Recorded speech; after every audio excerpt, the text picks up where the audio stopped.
गृहमंत्री अमित शाह कल बिहार के सीमांचल जा रहे हैं, लेकिन उससे पहले बिहार में सियासी हलचल काफी तेज हो गई है। लालू प्रसाद यादव, तेजस्वी यादव से लेकर आरजेडी के तमाम जो बड़े नेता हैं, मंत्री हैं, वो ये कह रहे हैं कि अमित शाह जो हैं वो दरअसल बिहार माहौल बिगाड़ने के लिए आ रहे हैं। आरजेडी के नेता तो यहां तक कह रहे हैं कि केंद्र सरकार सीमांचल को बिहार से अलग कर केंद्र शासित राज्य बनाना चाहती है, लेकिन बीजेपी कह रही है कि माहौल तो महागठबंधन ने बिगाड़ा हुआ है। इस सब के बीच सीमांचल पर आखिरकार कंफ्यूजन क्यों बना हुआ है, इसे समझने के लिए ये एक्सक्लूसिव रिपोर्ट।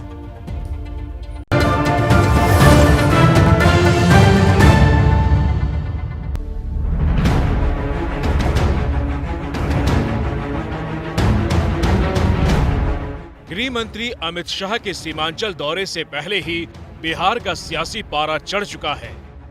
हंगामा इस बात पर बरपा है कि अमित शाह बिहार क्यों आ रहे हैं, और वो भी सीमांचल में जहां मुस्लिम आबादी का दबदबा है। आरजेडी सुप्रीमो लालू यादव पहले ही अपनी पार्टी और कार्यकर्ताओं को आगाह कर चुके हैं। अररिया के इलाका में उत्साह पे घूम रहे हैं। जरूर के मन में चाहता है लोग आपस में लगा के हम लोग सजग हैं। नीतीश कुमार सजग हैं। नीतीश कुमार ने जब से बिहार में बीजेपी का साथ छोड़ा है, उसके बाद से गृह मंत्री अमित शाह का ये पहला दौरा है, और वो भी राजधानी पटना या किसी दूसरे इलाके में नहीं, बल्कि सीधे सीमांचल में। तो अटकलों का बाजार गर्म है कि क्या सीमांचल वाले हिस्से को बिहार से अलग किया जा सकता है? क्या सीमांचल को केंद्र शासित राज्य बनाया जा सकता है? क्या सीमांचल अब बिहार को साधने के लिए बीजेपी की नई प्रयोगशाला बनने वाला है?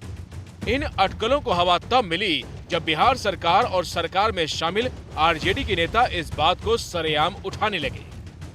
बीजेपी जो चाह रही है बिहार के ताना बाना को खराब करने के लिए, आपसी भाईचारा और जो मोहब्बत सभी धर्मों के बीच में है, इसे खराब करने का प्रयास अगर बीजेपी करेगी तो बीजेपी को भारी नुकसान होगा।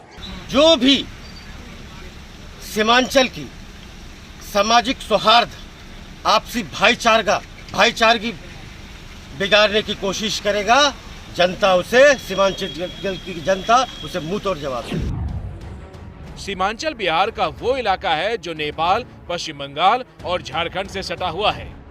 इस सीमांचल में बिहार के 4 जिले आते हैं: पूर्णिया, किशनगंज, अररिया और कटिहार।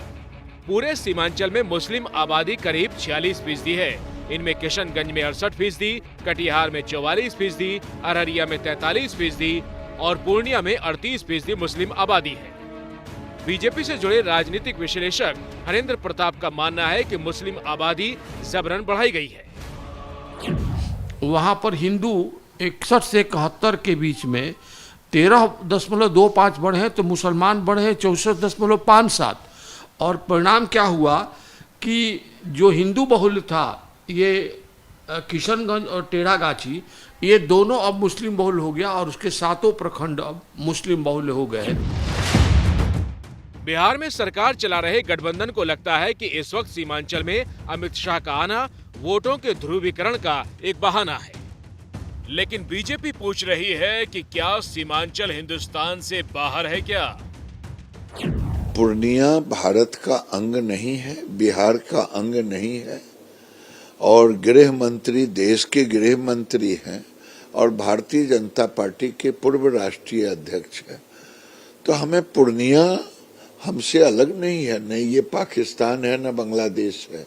मैंने सुना है कि परेशान हैं लालू जी, नीतीश कुमार जी और उप मुख्यमंत्री तेजस्वी जी। क्यों आ रहे हैं गृह मंत्री जी?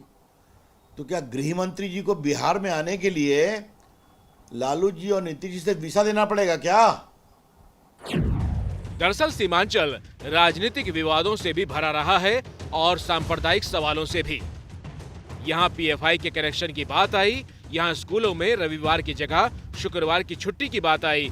इसको ओवैसी ने अपना सियासी प्रयोगशाला बनाया और कामयाब रहे, और ये इलाका सांप्रदायिक रूप से काफी संवेदनशील है। उल जुलूल बात करेंगे, अमित शाह जी आएंगे, क्या बोलेंगे? जंगल राज आ गया, यही बोलेंगे, है ना? क्या बोलेंगे? हर जगह एनआईए का छापा पड़ रहा है। मुसलमानों के खिलाफ बोलेंगे, हिंदुओं को भड़काएंगे। 2024 का चुनाव सिर पर है और बीजेपी के लिए अब 2019 नहीं बल्कि 2014 की जीत को दोहराने की चुनौती है, क्योंकि 2019 में जेडीयू से गठबंधन था, जबकि 2014 में जेडीयू पार्टी अलग थी। इस बार बीजेपी अकेले है, इसलिए वो पार्टी छोड़कर जाने वाले पुराने नेताओं को फिर से जोड़ने की कोशिश कर रही है। इसलिए बहुत मुमकिन है कि अमित शाह की सभा में भूले भटके कई पुराने नेता फिर से बीजेपी में आ जाएं। क्या मजबूरी है मेरी, बताइए। मैं अभी आपको बताती हूँ कि मैंने ओए होए होए होए नमकीन के चटकारे लेते हुए टकटकी मार के डिबेट शो को पॉज रिपीट कर करके देख रहे हैं जोगिंदर जी। इनकी तरह आप भी देखें अपनी फेवरेट डिबेट्स को रिपीट कर और डाउनलोड कीजिए एबीपी लाइव ऐप अपने स्मार्ट टीवी पर।